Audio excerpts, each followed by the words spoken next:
আসসালামু আলাইকুম রহমতুল্লাহ। যে সম্মানিত গ্রাহক দেখছেন আমাদের আজকের চমৎকার একটা প্যাকেজিং ভিডিও। 5 পিস ইলিশ আজকে আমরা ডেলিভারি করতেছি ফেনী মহিপাল এসএ পরিবহন কুরিয়ারে। আজকের এই চমৎকার মাছগুলো অর্ডার করেছেন সৌদি আরব প্রবাসী শ্রদ্ধেয় শফিক ভাই। ভাইয়ের বাড়ি মূলত ফেনী ছাগলনাইয়াতে, তো সেখানে আমরা হোম ডেলিভারি করতে চেয়েছি, কিন্তু খরচ অনেক বেশি। তো ভাইকে আমরা পরামর্শ দিলাম যে এটা কোনোভাবে ফেনীর মহিপাল থেকে নেওয়া যায় কিনা। পরবর্তীতে উনি সম্মত হয়েছেন ফেনী মহিপাল থেকে নেওয়ার জন্য। যে শফিক ভাই, আপনি দেখলেন যে আপনার যে 5 পিস ইলিশের ওজন 4 কেজি 630 গ্রাম। এই 5 পিস ইলিশ আমরা প্যাকেজিং করলাম, পর্যাপ্ত বরফ দিয়ে দিলাম। ইনশাল্লাহ আজকে আমরা কুরিয়ারে বুকিং দেব, কালকে সকাল 9টা বা 10টার মধ্যে আপনারা পেয়ে যাবেন এসএ পরিবহন ফেনী মহিপাল শাখায় ইনশাল্লাহ। সম্পূর্ণ ক্যাশ অন ডেলিভারিতে আমরা এই মাছগুলো পাঠাচ্ছি। একটা টাকাও কিন্তু শফিক ভাইকে অগ্রিম দিতে হয় নাই। মাছ কালকে রিসিভ করবে, তারপরে এই টাকাগুলো পরিশোধ করবে ইনশাল্লাহ।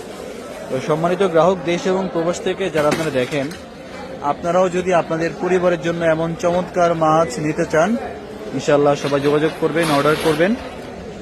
একদম তরতাজা ফ্রেশ মাছগুলো আমরা সংগ্রহ করি এবং সেগুলো আপনাদের জন্য আমরা পাঠাই। আপনাদের যাদের প্রয়োজন হবে, যারা আপনাদের পরিবারের জন্য মাছ নিতে চান, ইনশাল্লাহ যোগাযোগ করবেন, অর্ডার করবেন। সারা বাংলাদেশে হোম ডেলিভারি ব্যবস্থা আছে এবং কুরিয়ার সেবাও আছে। যে যেভাবে নিতে চান ইনশাল্লাহ দেওয়া যাবে। সম্পূর্ণ ক্যাশ অন ডেলিভারিতে নিতে পারবেন, কোনো অগ্রিম টাকা দিতে হবে না। শফিক ভাইকে ধন্যবাদ যে এই প্রথমবারের মতো তিনি আমাদের সাথে যুক্ত হয়েছেন এবং এই প্রথমবারের মতো আজকের এই চমৎকার তরতাজা রূপাল ইলিশগুলো নিচ্ছেন পরিবারের জন্য। ভাইকে ধন্যবাদ এই জন্য।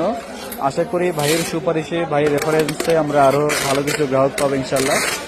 দেশ এবং প্রবাস থেকে যারা আপনারা দেখেন, সবাই ভিডিওটা শেয়ার করে দিবেন। যারা প্রথমবারের মতো দেখছেন, সবাই পেজে লাইক এবং ফলো দিয়ে যুক্ত থাকবেন এবং ভিডিওটা ভালো লাগলে শেয়ার করবেন আশা করি। এবং আপনাদের যাদের মাছের প্রয়োজন ইনশাল্লাহ যোগাযোগ করবেন, অর্ডার করবেন।